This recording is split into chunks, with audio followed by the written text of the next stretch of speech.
और आने वाले दिनों में जब फिर से सुनवाई होगी तो माननीय उच्चतम न्यायालय और मजबूती से इसमें रिलीफ देगा और सरकार की जमीन हड़पने की जो साजिश है अस्सलाम वालेकुम टू एवरीवन, कैसे हैं आप सब। मेरा नाम है जयमानी। अस्सलाम वालेकुम दोस्तों, we are back in other reaction video. So मेरा नाम है सलमान कुरैशी, नाम तो सुना ही होगा। तो भाई आज की वीडियो बहुत जबरदस्त होने वाली है। सुप्रीम कोर्ट ने वक्फ बिल का जो आपको पता है कि इशू चल रहा था, वक्फ बिल का इशू अभी भी चल रहा है, ठीक है।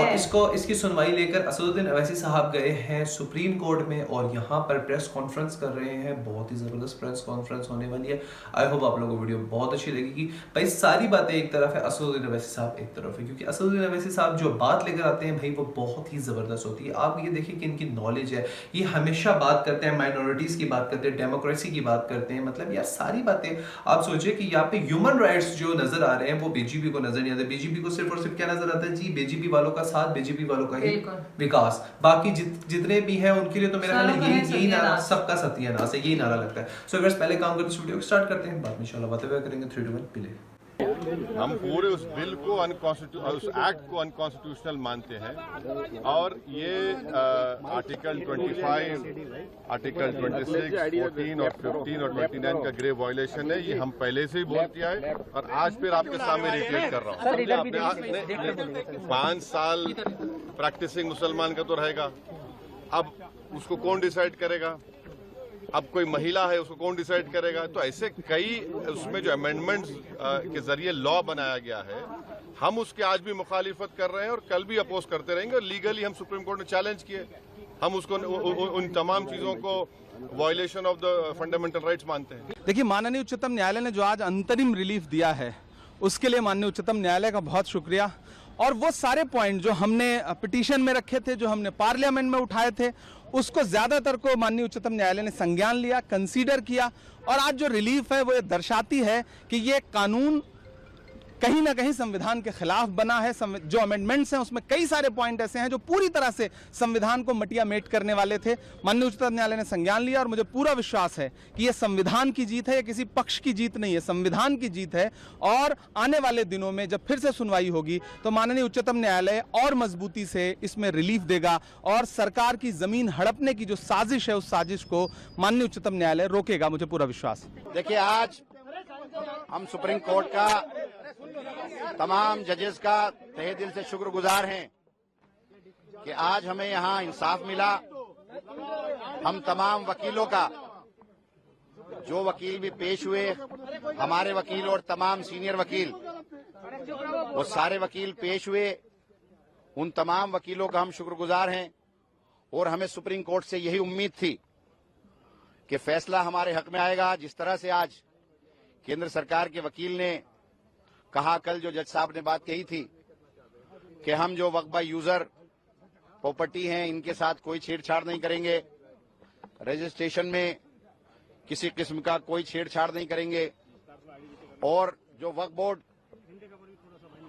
बोर्ड जो बनाएंगे उसमें किसी मेंबर को ना ऐड करेंगे, ना ही कोई मेंबर हम बनाएंगे, ना ही कोई वक्फ बोर्ड जो है हम फॉर्म करेंगे। तो 8 दिन का 28 तारीख को नेक्स्ट हियरिंग है। उसके बाद 5 दिन हम लोगों को जवाब दाखिल करना है। 5 पिटीशन लीड रहेंगी, 1 2 3 4 5। बाकी जो भी रिट है वो एज ए एप्लीकेशन ट्रीट की जाएगी।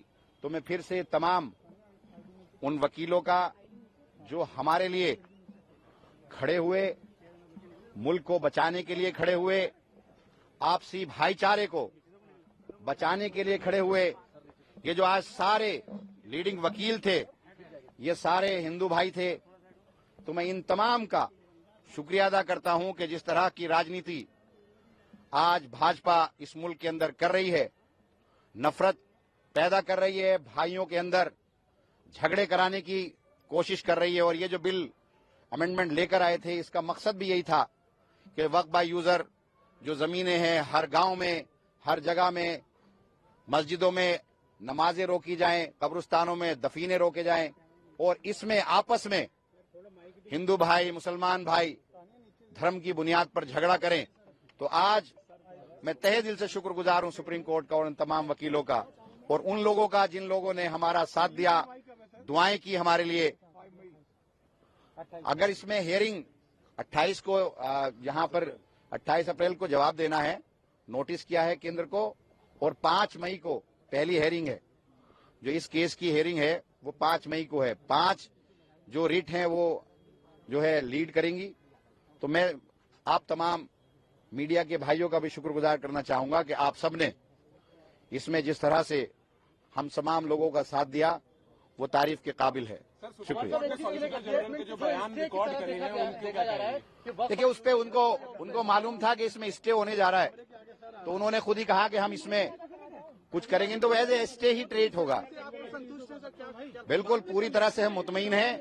और बाकी चीजें जो हैं, जिस तरह से डीएम की पावर है, उस पर भी आने वाले वक्त में कि सारी पावर डीएम को दे दी है, और कोई दूसरे मजहब का आदमी या 5 साल जो प्रैक्टिसिंग नहीं है वो डोनेट नहीं कर सकता। तो आने वाले वक्त में इंशाअल्लाह उन पर भी फैसला होगा। और मुझे पूरी यकीन है कि वक्फ की तमाम जमीनें, वक्फ की तमाम मसाजिद, तमाम दरगाहें, तमाम कब्रिस्तान ऐसे ही महफूज रहेंगे जैसे पहले थे। बिल्कुल पूरी तरह से राहत है। और ये हिस्टोरिकल फैसला है। जैसी उम्मीद इस पूरे मुल्क की आवाम को थी, वैसा ही ये फैसला है।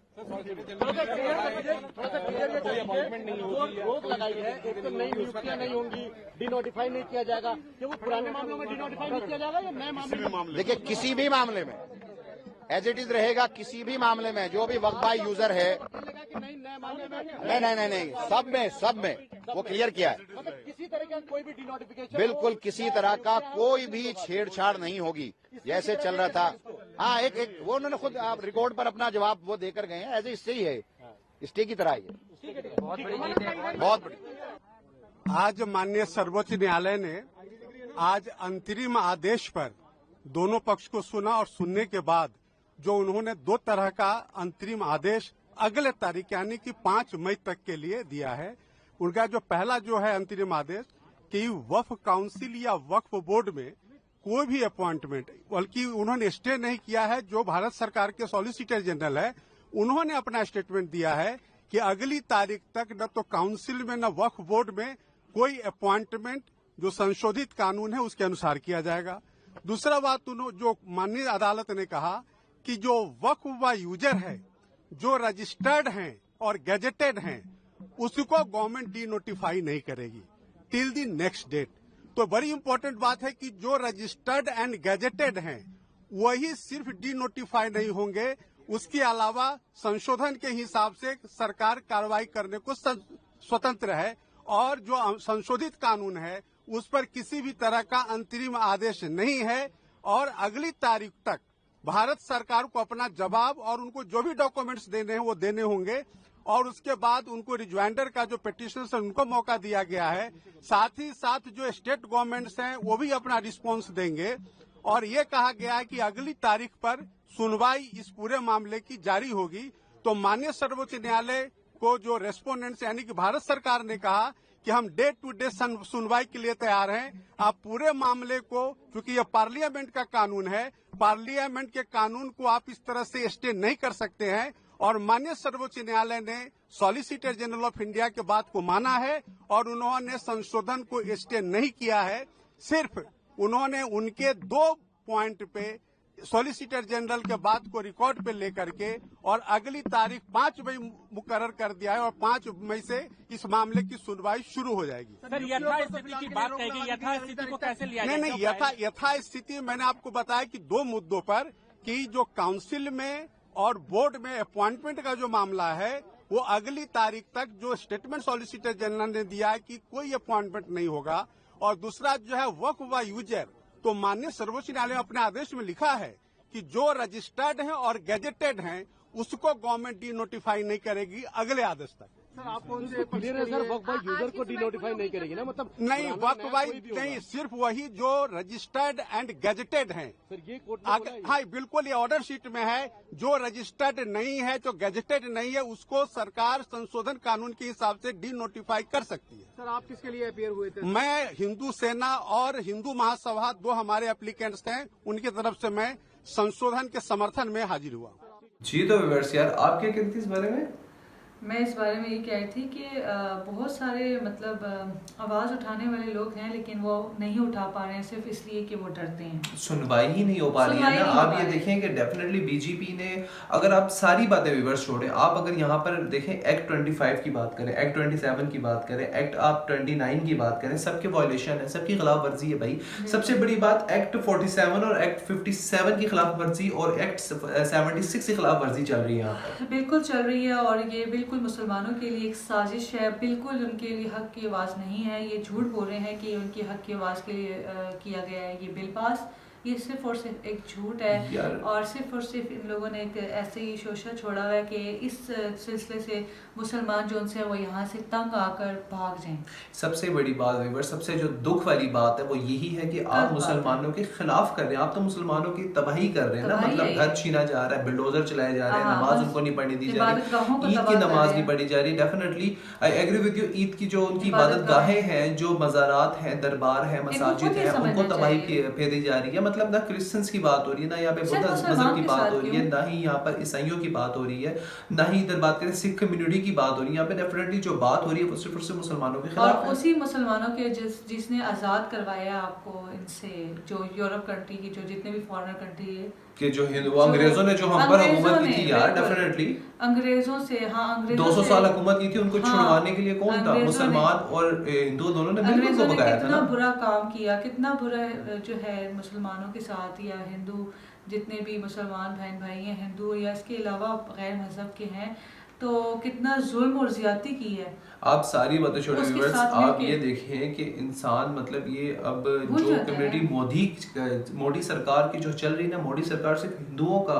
एक वतन बनाना चाह रहे बिल्कुल हैं। ऐसा जैसे कि कर अगर आप हिस्ट्री में देख लें तो व्यूअर्स, गांधी का जो एक गांधी जी का जो एक हिंदुस्तान था, उन्होंने कहा था कि हिंदू मुस्लिम सिख ईसाई सब ईच एंड एवरीथिंग भाई भाई है, भाई ठीक है। भाई है। और इसी तरह अगर आप देखते हैं तो यहाँ पर जो पाकिस्तान और इंडिया अलग हुआ था, इसके पार्टीशन में ही प्रॉब्लम्स यही थी कि तब भी कुछ मोदी सरकार की तरह के लोग थे जो चाह रहे थे कि पार्टीशन हो। आज भी हिंदू और मुस्लिम जो अगर इंडिया वाले और पाकिस्तान वाले आपस में मिलते हैं ना, तो उनकी एक ही बात होती है यार, काश पार्टीशन ना होता, और डेफिनेटली ना काश ना होता। होता। लेकिन अब प्रॉब्लम ये है कि यहाँ पर जब मोदी सरकार है, यहाँ पर 3 लोग बड़े खिलाफ हैं।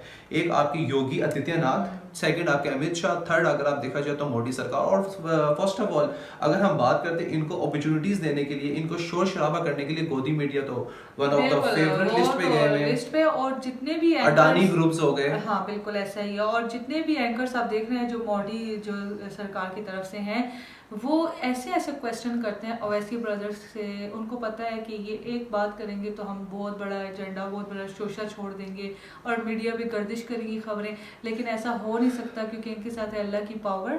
ये बिल्कुल कहते ऐसे भी ही है। यही हैं कि देखिए- हम हस्बुनल्लाह व निअमल वकील पढ़ते रहते हैं, अल्लाह ताला का जिक्र करते हैं कि हमारे लिए हमारा अल्लाह ही काफी है। देखिए वाकई प्रॉब्लम यही है ना कि ऐसा ही आप है। किसी को इस तरह तंग कर रहे हैं, मतलब आप तो हरा सब नहीं कुछ कर रहे। आप देखें, सबसे बड़ी बात एक्ट सीए का चला, ठीक है, तब इनको खामोश करवा दिया। एक्ट चला, इनका बिल पास करवाया, क्या कहते हैं उसको, पहले बिल पास करवाया सीए का, उसके बाद बिल पास करवाया बाबरी मस्जिद का। उन्होंने तब कहा था कि आज मैं अगर बाबरी मस्जिद के लिए खामोश रहूंगा तो मुझसे सब मस्जिदें छीन ली जाएंगी, और आज वही सीन हुआ। वही सीन हुआ है। लेकिन ये आवाज उठा रहे हैं, लेकिन अफसोस इस बात का कि और लोग आवाज नहीं उठा रहे, बोलना चाह रहे हैं, कहना चाह रहे हैं और तंग भी बहुत है इस चीज से कि ये गलत हो रहा है, जुल्म हो रहा है, लेकिन क्या है कि खामोश बैठे हुए।